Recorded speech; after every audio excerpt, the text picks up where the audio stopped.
Toda teoría es legítima. Lo que importa, en el fondo, es lo que se hace con ella. Esto es lo que se viene. Mirando al futuro.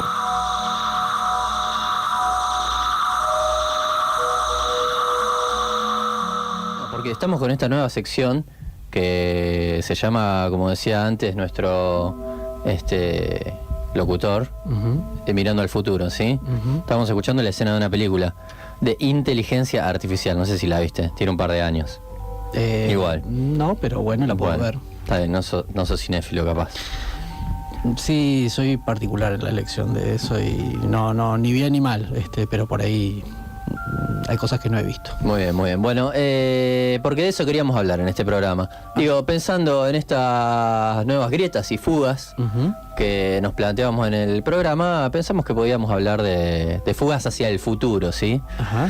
Entonces, uno de los temas que se fugan hacia este siglo XXI que ya está bastante comenzado, pero que todavía le queda por delante, es la inteligencia artificial y cómo eso interactúa con nuestra realidad cotidiana y cómo lo va a hacer de aquí en adelante, ¿sí? Así que para eso estamos hablando con una persona, no con un robot todavía, pero ya lo haremos, que en este caso se trata del doctor Carlos Chesniever, que es director del Instituto de Ciencias e Ingeniería de la Computación de la Universidad Nacional del Sur de Bahía Blanca. ¿Qué tal, Carlos? ¿Está por ahí? Sebastián y Martín, te saludamos. ¿Qué tal? Buenos días, Claro. Sebastián. ¿Cómo estás? Buenos días, Martín. ¿Cómo estás? ¿Qué tal? Bien, bien. ¿No sos un robot? No. Si bien es un poco difícil demostrarlo formalmente, qué diferencia habría entre interactuar con un humano y un robot, pero bueno, muy buena la introducción y sí, de hecho es justamente un tema que se va a plantear cada vez más, este tema de distinguir los comportamientos humanos versus los que son de máquinas. Justamente de eso trata en gran parte la inteligencia artificial. Bien. ¿Cómo podemos definir a la inteligencia artificial? Una definición corta para plantear el concepto está vinculada a, de alguna manera, aquellas acciones, o sea, caracterizar aquellas acciones que cuando las llevamos a cabo los seres humanos, decimos que hace falta inteligencia para poder realizarlas. Sí, es decir, si una persona realiza una suma, hay una manera mecánica de hacer sumas, por lo cual cuando un chico realiza una suma, uno no asume que para eso hace falta una capacidad de inteligencia especial. Una calculadora va a poder hacer el mismo proceso. Pero sin embargo, entender el lenguaje humano, entender conceptos, realizar abstracciones más complejas, son parte de los procesos naturales que hacemos las personas. Y bueno, gradualmente lo que ha sucedido es que justamente la evolución de la tecnología ha permitido que cosas que antes eran exclusividad del ámbito humano fueran pasando gradualmente hacia las máquinas, ¿sí? Confiriéndoles con mayor inteligencia artificial, entre comillas. Bien, ¿y qué ámbitos, ponele, de la inteligencia humana son hoy ejecutadas por la inteligencia artificial que podríamos pensar? Y si uno piensa en, por ejemplo, la comprensión, escuchar un texto y traducirlo a letras, años atrás, o sea, basta pensar 20 o 30 años atrás, no era una cosa factible.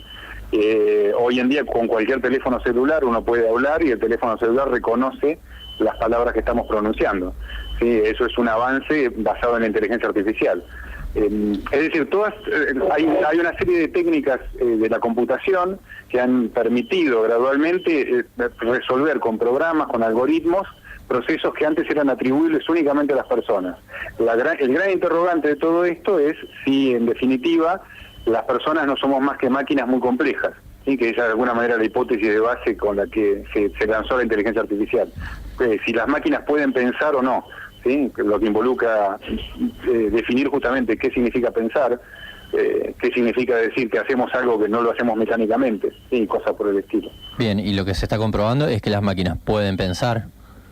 Lo que se está comprobando es una buena pregunta, digamos, la respuesta es abierta porque la pregunta fundamental es justamente qué significa pensar, ¿sí? Que es una pregunta que los filósofos le han tratado de dar una respuesta, los antropólogos otra, es decir, la sociedad ha evolucionado en distintas direcciones. Cada vez más nuestra interacción social está dependiendo de máquinas, de alguna manera. Yo a veces suelo hacer con los alumnos la analogía para entender lo que sería la inteligencia artificial, de imaginar un programa, una opción de WhatsApp, sí, que lo usamos todos en nuestra comunicación cotidiana. Si yo en WhatsApp tuviera una opción que sea respuesta automática y WhatsApp se pone a charlar con alguno de mis contactos haciendo como que fuera yo, y usa las conversaciones que tuve antes con ese contacto para imitar cómo yo hablo, qué cosas yo digo, y mi contacto no se da cuenta de que en realidad es un programa, que no soy yo en persona el que estoy hablando, el programa está engañando a otro ser humano. Cuando un programa tiene la capacidad de engañar efectivamente, sí, con éxito a otro ser humano, se dice que hay justamente inteligencia artificial. Y cada vez más aparecen programas con esas características. Bien, sería como por ejemplo la tecla mágica, sería que te habla un contacto que uno no tiene ganas de hablar, uy, esta densa que me está hablando, apretamos el botón automático y WhatsApp podría hacerse pasar por nosotros exitosamente, digamos. Exactamente. Esa sería una manera fácil de entender la metáfora de qué significa un comportamiento inteligente. O sea, como la inteligencia no se ha podido definir qué significa en realidad actuar de manera inteligente, lo que se ha optado por usar es la definición de decir, bueno, si un programa puede engañar a un ser humano que supuestamente es inteligente y le hace creer que lo que hace es un comportamiento humano y no artificial, la máquina que hace eso es capaz de demostrar inteligencia artificial, ¿sí? En pocas palabras, esa sería la idea. Bien, ¿y cómo decirlo? ¿Qué debates hay en función de eso? Porque inclusive digo, en este ejemplo gracioso y banal entre el que nosotros hablamos, estamos hablando de un engaño, incluso, digo, ¿no? Digo, ¿qué debates hay en torno a la inteligencia artificial? Porque evidentemente puede ser una herramienta muy importante para engañar, en principio, digo, también para lo bueno, nos ponemos apocalípticos para tener cuidado solamente, ¿no? Pero digo, ¿qué debates hay alrededor de eso? Y el debate que ha surgido más recientemente, en el año 2015 tuvimos el honor que en Argentina, en Buenos Aires, se hiciera por primera vez en Latinoamérica la Conferencia Internacional de Inteligencia Artificial, en su edición 2015. Esa conferencia se realiza cada 2 años, últimamente se empezó a hacer de manera anual por la velocidad de los cambios y por razones logísticas, y en esa conferencia en 2015 se planteó justamente el tema de las armas autónomas, por ejemplo, como un debate, hubo un manifiesto de varios investigadores que se oponen a que se use la tecnología de inteligencia artificial en armas autónomas. ¿Por qué? Porque uno puede programar un robot de alguna manera para decirle, buscar un objetivo y destruirlo, ¿sí? Y entonces después si el robot se equivoca en una batalla o en una acción militar y mata a un civil, le va a poder decir la culpa la tiene el robot, no el que hizo el programa, porque el robot tomó una decisión. Entonces aparecen cuestiones éticas que están vinculadas justamente a la capacidad que le estamos dando a los programas. En un ejemplo menos bélico, digamos, o sea, la parte bélica es delicada porque justamente hay mucho dinero en la parte armamentística. Los coches autónomos que actualmente existen ya han tenido situaciones donde ha habido accidentes y aparece el problema de quién tiene la responsabilidad. Si en qué medida uno no puede entender bien qué hizo el algoritmo, bueno, la responsabilidad del programador, de la empresa que contrató el coche y así siguiendo. Hay toda una cuestión ética que está en discusión actualmente. Bien, y te consulto, respecto, en el campo específico nuestro, de este programa, o bueno, no es específico, pero bueno, es uno al que tenemos muy cercano, que tiene que ver con la medicina. Sí. ¿Qué estudios, avances o implicancias está teniendo y puede tener en el futuro este campo? Digo en el futuro porque justamente de eso se trata, ¿no? Como de un campo que todavía le queda muchísimo por delante para ser investigado y explotado. Digo, en el campo de la medicina. Sí, en el ámbito médico, de hecho hay una revista científica especializada que se llama Artificial Intelligence in Medicine, que publica justamente artículos sobre desarrollo de inteligencia artificial orientados exclusivamente a ámbito médico, ¿sí? Al ámbito del cuidado de la salud. Lo que hay que pensar es que básicamente los algoritmos de inteligencia artificial pueden tomar cientos de miles de imágenes, para hacernos una idea, tomemos radiografías, radiografías de fracturas de muñeca de distintas personas, de deportistas.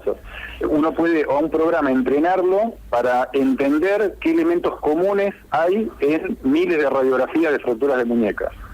De esa manera, un algoritmo que aprende de esas miles de radiografías adquiere un conocimiento parecido a un médico traumatólogo experto en ese tema, ¿sí? En el tema de atender fracturas de muñeca. Ese conocimiento, de alguna manera, por sí solo no se puede usar, va a hacer falta un médico que lo pueda interpretar y analizar. pero el médico que utilice ese programa que aprenda a partir de las radiografías va a tener un aliado muy importante en la toma de decisiones. O sea que básicamente la medicina se va a beneficiar muchísimo a partir de tener un aliado tecnológico, digamos. No va a haber un médico robot que va a reemplazar al médico humano, pero sí va a haber programas que lo van a asistir. Bien, suponemos eso, en todo caso. Suponemos, que sí. Claro, te pregunto, y ahora, fugándonos un poco más hacia el futuro, ¿Cómo? Fugándonos un poco más hacia el futuro Sí. en esta línea de pensamiento, ¿qué desarrollo se te ocurre, ya en términos casi de ciencia ficción te diría, que la inteligencia artificial puede tener en el futuro que todavía no nos imaginamos o que nos puede parecer como muy disruptivo, para decirlo de alguna forma? Sí, qué sé yo, en lo que es jugar con historias de ciencia ficción siempre aparecen los ejemplos de alguna manera de las máquinas que toman conciencia y que, bueno, justamente el ámbito de la conciencia sí que es un área no explorada, digamos. ¿Qué significa que seamos conscientes de cosas? Bueno, los filósofos han debatido por siglos sobre ese tema, pero el hecho de que si las máquinas tomaran conciencia y se pusieran de acuerdo para dominar el mundo, digamos, no lo veo como una cosa factible en el día de hoy. No existe manera de entender esa idea tampoco, pero sí que es una temática que de alguna manera nos obliga a pensar para qué los seres humanos construimos las máquinas que construimos, ¿no? O sea, qué es lo que soñamos tener a partir de esas tecnologías y pensar, bueno, justamente hacernos cargo de alguna manera de los desafíos que supone dar poder de decisión a máquinas. ¿Sí? Hasta dónde, cuál va a ser el límite al cual podemos llegar. Hay mucho en ciencia ficción sobre este tema y también hay un problema en ese sentido, perdón la digresión, en el sentido de que la prensa genera a partir de noticias escritas muchas veces fantasmas de cosas que no existen. Y es necesario quizás que aparezcan más comunicadores y divulgadores, o sea, como este espacio de radio, para comentarle a la gente un poco de qué se trata, bueno, la inteligencia artificial y que, bueno, que sepan que es algo que se puede estudiar, es apasionante y, bueno, hay mucho por hacer. Bien, bueno, por último, ¿qué no existe, ya que lo dijiste? Sí. ¿Qué es lo que no existe? Sí. Y no existe un programa capaz de poder resolver cosas como las resuelve un chico de 4 años usando el sentido común. Digamos, no, el conocimiento que tiene un ser humano con 4 años de vida y la capacidad de darse cuenta de cómo cambia el mundo y de entender el comportamiento de objetos nuevos, no se puede replicar con programas todavía, ¿sí? Entonces, de alguna manera, los seres humanos somos un poco el modelo para la construcción de esas inteligencias, pero falta mucho para que pasemos de modelos de juguete, ¿sí?, a modelos que sean de lo que se llama inteligencia artificial generalizada, ¿sí? O sea, la capacidad de replicar todas las capacidades que tenemos los humanos. Bien, bueno, un tema extensísimo. Mira, Carlos, te tendremos ahí como un referente para seguir hablando de esto, ¿sí? Es que sí, da para mucho, ¿no? Y es difícil resumirlo en pocas palabras. Sí, una cosa destacable es que en Argentina, a través del CONICET, bueno, en el instituto que yo dirijo actualmente y en otros institutos, en toda una red de institutos que hay de informática, hay muchos investigadores, ¿sí?, en Santa Fe, en Rosario, en Capital Federal, en Tandil, trabajando en temas de inteligencia artificial de distintos ángulos. O sea que en la Argentina tenemos la suerte de contar con recursos humanos muy calificados en la temática. Bien, bueno, te agradecemos mucho la participación en Ciencias Médicas, Carlos. Bueno, por favor, gracias a ustedes por la llamada. Un abrazo grande. Bueno, un abrazo. Chao, hasta luego. Estábamos escuchando al doctor Carlos Chesniever, que es director del Instituto de Ciencias e Ingeniería de la Computación del CONICET en la Universidad Nacional del Sur, hablando de inteligencia artificial. ¿Qué quisieras? Yo te estoy mirando la cara. Quiero saber qué quisieras que haga una entidad por vos, un holograma va a querer. No por mí, pero muchos de los diálogos de WhatsApp que veo son muy fácilmente superables por cualquier tipo de inteligencia artificial. Vigente en la actualidad. Aunque diga sí, no y no sé, ya puede superarlo muy ampliamente. Muy bien, bueno, seguimos con nuestro operador Fabián Dimonte, que no es un robot, que por favor nos mande un tema musical. Dale.